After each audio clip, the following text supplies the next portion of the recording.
មនុស្សគ្រប់គ្នាប្រហែលជាគិតថាចំនួនដែលសម្លាប់មនុស្សច្រើនបំផុតក្នុងប្រវត្តិសាស្ត្រមនុស្សជាតិគឺសំដៅទៅដល់សង្គ្រាមក្នុងសម័យទំនើបប៉ុន្តែកាលពីជាង 2000 ឆ្នាំមុនក្នុងអំឡុងពេលចុងក្រោយនៃរាជវង្សជ័យប្រទេសចិនបុរាណបានធ្លាក់ចូលទៅក្នុងសង្គ្រាមកាប់សម្លាប់គ្នាក្នុងទ្រង់ទ្រាយមួយដែលមិនធ្លាប់មានពីមុនមកនោះគឺជាសម័យនគរចម្បាំងជាយុគសម័យដែលគ្មានការទូតមានតែការបង្ហូរឈាមហើយការរស់រានរបស់ប្រទេសជាតិមួយគឺមានន័យថាត្រូវកំទេចប្រទេសជិតខាងឲ្យវិនិច្ឆ័យអន្តរាយជាមុនសិននៅក្នុងយុគសម័យនៃការវឹកវរឥតឈប់ឈរនេះឈីនបានក្លាយជានគរដ៏ខ្លាំងក្លាជាងគេបំផុតមួយការរះឡើងនៃនគរឈីនគឺការចេញពីការធ្វើកំណែតម្រង់ច្បាប់និងផលចំណេញនៃភូមិសាស្ត្រភាពជោគជ័យនោះទៀតសោតក៏បានឆ្លងកាត់នៅសាកសពមនុស្សរាប់លាននាក់ផងដែរហើយមានបរិសម្នាក់គឺជាអ្នកទទួលខុសត្រូវចំពោះសាកសពជិតពាក់កណ្ដាលនៃចំនួនសាកសពសរុបទាំងនោះគឺមេតបធំឈ្មោះប៉ៃឈី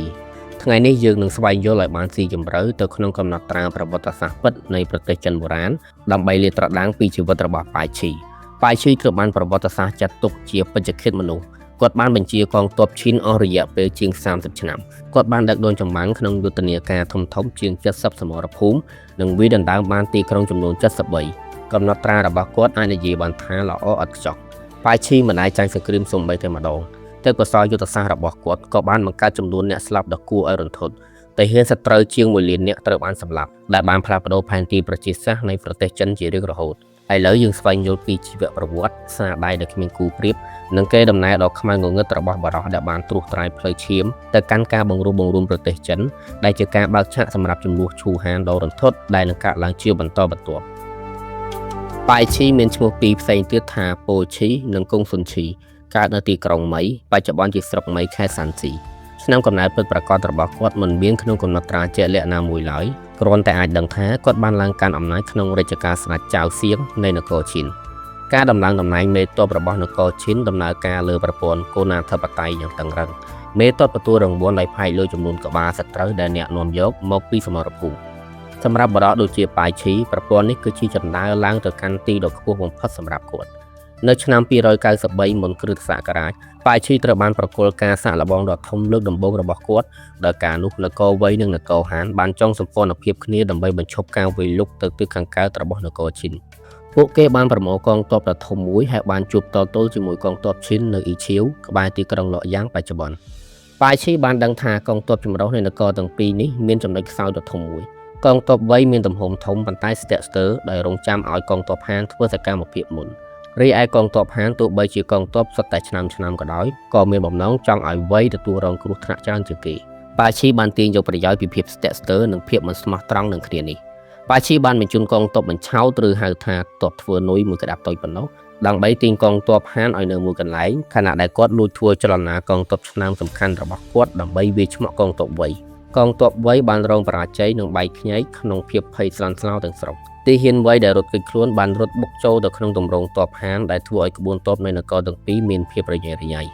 ប៉ៃឈីបានកំទេចកងទ័ពចម្រុះនេះគាត់មកត្រាប្រវត្តិសាស្ត្របានបញ្ជាក់ថាទាហានហាននិងវៃចំនួន 240,000 នាក់ត្រូវបានសម្លាប់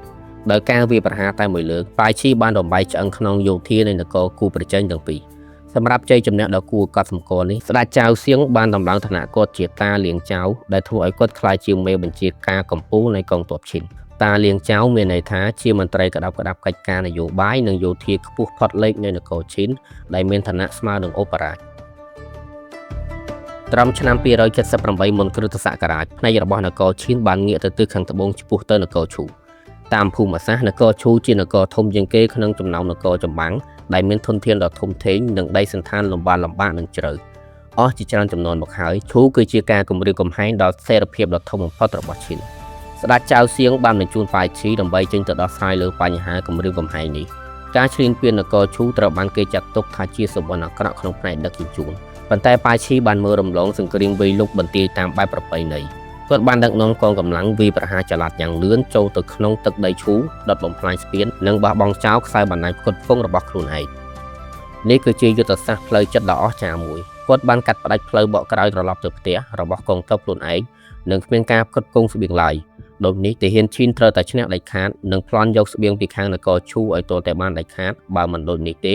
នឹងត្រូវអត់ឃ្លានរហូតដល់ស្លាប់ប៉ៃឈីបានវាយសម្ដៅត្រង់ទៅកាន់ទីក្រុងជីងដែលជាក្រុងធំរបស់ឈូ ដើម្បីទំលាយចូលទៅក្នុងតំបន់ដែលមានការការពារយ៉ាងរឹងមាំក្រៅពីការប្រើគល់ឈើបុកទ្វារក្រុងគាត់បានប្រើប្រាស់កត្តាធម្មជាតិគាត់បានបញ្ជាឲ្យវិស្វកររបស់គាត់ទប់ទំនប់ទន្លេដែលនៅក្បែរនោះហើយបង្វែរទឹកជំនន់ឲ្យហូរវាយលុកផ្ទាល់ទៅលើបន្ទាយរបស់នគរឈូ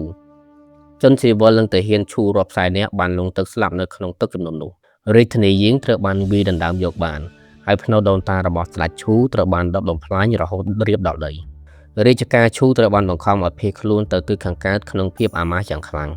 ការធ្វើឲ្យយក្សនៅភាគខាងត្បូងពីការស្ដេចចៅសៀងបានប្រគល់ងារដល់ប៉ៃឈីជាលោកម្ចាស់អ៊ូអានដែលមានន័យយ៉ាងហួសចិត្តថាម្ចាស់នៃសន្តិភាពយោធាប៉ុន្តែសូមចងចាំថាការបំផ្លិចបំផ្លាញដែលប៉ៃឈីបានធ្វើលើនគរឈូបានបង្កើតនូវការសោកខ្វើមយ៉ាងជ្រាលជ្រៅក្នុងចំណោមប្រជាជនឈូមកលើនគរឈីនពីមួយចំនួនទៅមួយចំនួន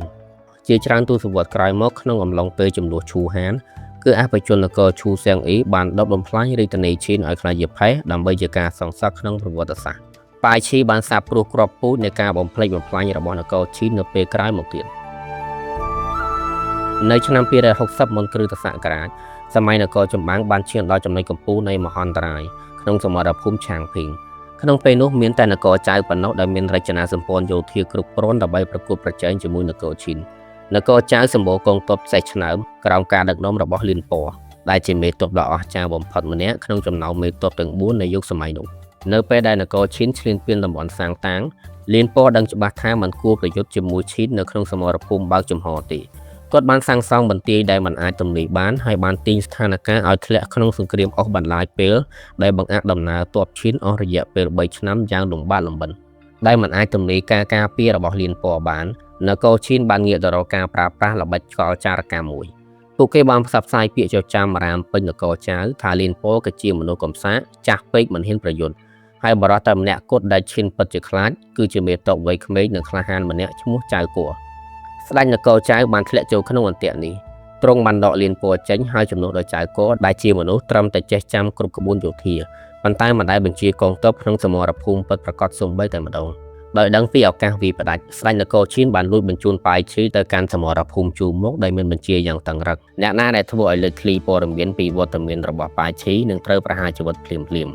ចៅគួរបានបោះបង់ចោលបន្ទាយការពារភ្លាមហើយបានបញ្ជូនកងទ័ពដ៏ធំរបស់គាត់ចេញទៅកំទេចកងទ័ពឈីនប៉ៃឈីបានខ្លែងធ្វើជាចាញ់សង្គ្រាមដែលបញ្ជាឲ្យកងទ័ពជួរមុខរបស់គាត់ដកថយដោយស្រវឹងនឹងជ័យជំនះដែលខ្លួនគិតទុកចៅគួរបានដេញតាមពួកគេចូលទៅក្នុងជ្រលងភ្នំនៅពេលដែលកងទ័ពចៅចូលជ្រៅទៅក្នុងភូមិសាស្ត្រនោះប៉ៃឈីបានបញ្ចេញកងទ័ពសេះដែលលាក់ទុករបស់គាត់កងទ័ពរបស់ប៉ៃឈីបានបើកការវាយប្រហារពីចំហៀងហើយក៏បានវាយពាត់កងទ័ពចៅទាំងមូលដណ្ដើមយកខ្សែបណ្ដាញផ្គត់ផ្គង់របស់ពួកគេនិងបិទច្រកចេញ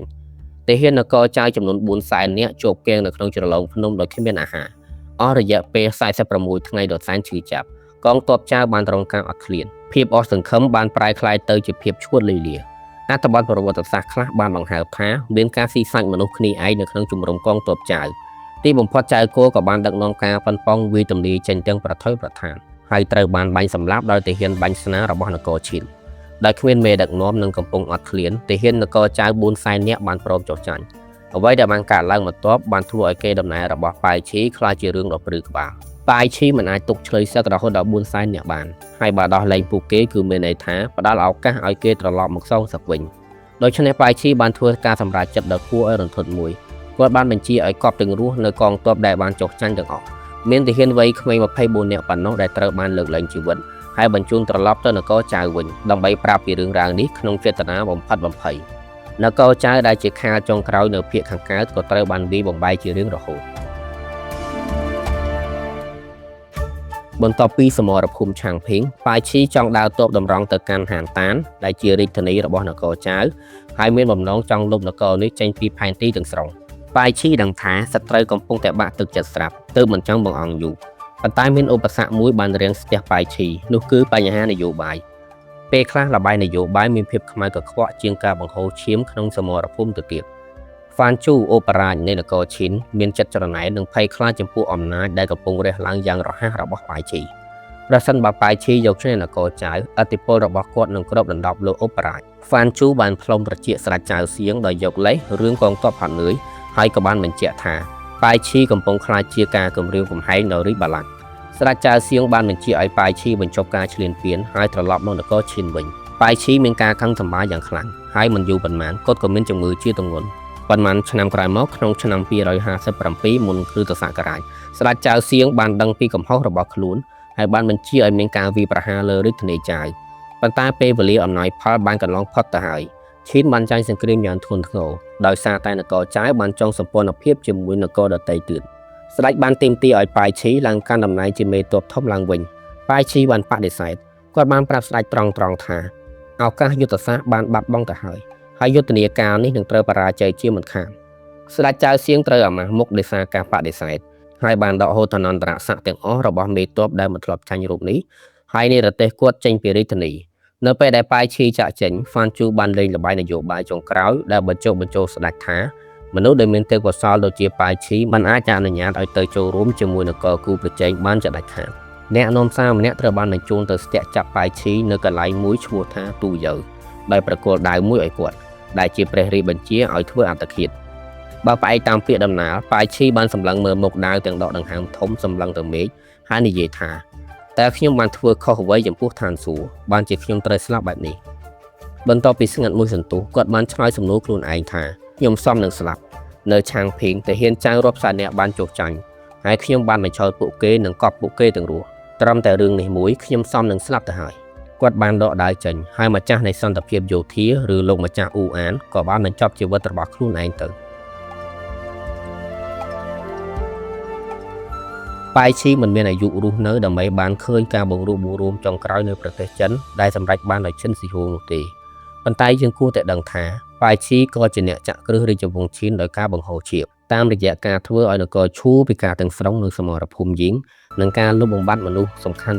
នៃនគរចៅមួយចំនួនទាំងមូលនៅឆាងភីងគាត់បានធានាថានឹងគ្មាននរណាមួយមានកម្លាំងយោធាគ្រប់គ្រាន់ដើម្បីបញ្ឈប់ជោគវាសនារបស់នគរឈិនឡើយយ៉ាងណាមិញប្រវត្តិសាស្ត្រតែងតែវិលជុំភាពសាហាវយង់ក្នុងដ៏ជ្រុលហួសហេតុដែលប៉ាយឈីបានប្រើប្រាស់បានក្លាយជាដំណើរការស្តង់ដារប្រតិបត្តិការសម្រាប់អាណាចក្រឈិនពួកគេបានគ្រប់គ្រងតាមរយៈការភ័យខ្លាចការបង្ខំឲ្យធ្វើការងារធ្ងន់និងច្បាប់ដែលគ្មានក្តីមេត្តាប៉ុន្តែអ្នកដែលមានអំណាចមិនអាចធ្វើរឿងប្រៃផ្សៃដោយមិនទទួលបានការស្អប់ខ្ពើមយ៉ាងដាច់ខាតថ្ងៃណាមួយមនុស្សប្រៃផ្សៃនោះនឹងទទួលបានលទ្ធផលសងសឹកវិញជាក់ជាមិនខាននៅពេលដែលរាជវង្សឈិនបានលូរលំត្រឹមតែ15ឆ្នាំបន្ទាប់ពីការបង្រួបបង្រួមប្រទេសចិនទឹកដីចិនមិនបានវិលត្រឡប់ទៅរកសម័យនគរចម្បាំងវិញទេតែបានប្រែក្លាយទៅជាចំនួនឈូហានមហាអំណាចធំពីរដែលងើបចេញពីកំណត់ផេះផង់របស់នគរឈិនត្រូវបានដឹកនាំដោយលាវប៉ាងនៃនគរហាននិងសៀងអ៊ីនៃនគរឈូសៀងអ៊ីដែលជាអភិជននៃនគរឈូដែលប៉ាយឈីធ្លាប់បានវិបំបាក់និងប្រមាថនោះបាននាំមកនៅកំហឹងដ៏គ្មានគូប្រៀបមកលើសំណល់នគរឈិនប៉ាយឈីធ្លាប់កប់កងទ័ពរបស់នគរឈូជាង400,000នាក់ទាំងរស់នៅសមរភូមិឆាងភីងហើយក្រោយមកសៀងអ៊ីខ្លួនឯងក៏បានសងសឹកវិញដោយកប់ទាហាននគរឈិនដែលបានចុះចាញ់ចំនួន200,000នាក់ទាំងរស់វិញម្ដងប៉ាយឈីគឺជាកម្ពុជាអ្នកយុទ្ធសាស្ត្រដែលគ្មាននរណាប្រកែកបានដែលយល់ពីចិត្តសាស្ត្រភស្តុភារនិងភូមិសាស្ត្រច្បាស់ជាងនរណាទាំងអស់ក្នុងយុគសម័យរបស់គាត់ប៉ុន្តែកេរដំណែលរបស់គាត់គឺជាការរំលឹកដ៏គួរឲ្យរន្ធត់មួយអ្នកអាចឈ្នះរាល់សមរភូមិដែលអ្នកប្រយុទ្ធប៉ុន្តែឈាមដែលអ្នកបានបង្ហូរនៅទីបំផុតនឹងពន្លិចអាណាចក្រដែលអ្នកបានជួយកសាងឡើងប៉ាយឈីកើតនៅក្នុងប្រហែលឆ្នាំ332មុនគ្រិស្តសករាជនៅស្រុកមីបច្ចុប្បន្នជាស្រុកមីខេត្តសាន់ស៊ីប្រទេសចិនទទួលមរណភាពនៅឆ្នាំ257មុនគ្រិស្តសករាជប្រហែលជាក្នុងខែមករានៅទូយ៉ូក្បែរទីក្រុងសៀនយ៉ាងដែលជារាជធានីរបស់នគរឈិនខេត្តសាន់ស៊ីប្រទេសចិនការស្លាប់របស់គាត់មិនមែនកើតឡើងនៅលើសមរភូមិឡើយស្ដេចចៅសៀងនៃនគរឈិនបានដកហូតតំណែងទាំងអស់ហើយបានបង្ខំឲ្យគាត់ធ្វើអត្តឃាតបន្ទាប់ពីមានចំនួននយោបាយនិងការសង្ស័យទៅលើភាពស្មោះត្រង់របស់គាត់ថាអាចនឹងមានការក្បត់ដោយចុះចូលជាមួយនឹងនគរផ្សេងសូមអរគុណសម្រាប់ការទស្សនាជួបគ្នានៅវីដេអូក្រោយទៀត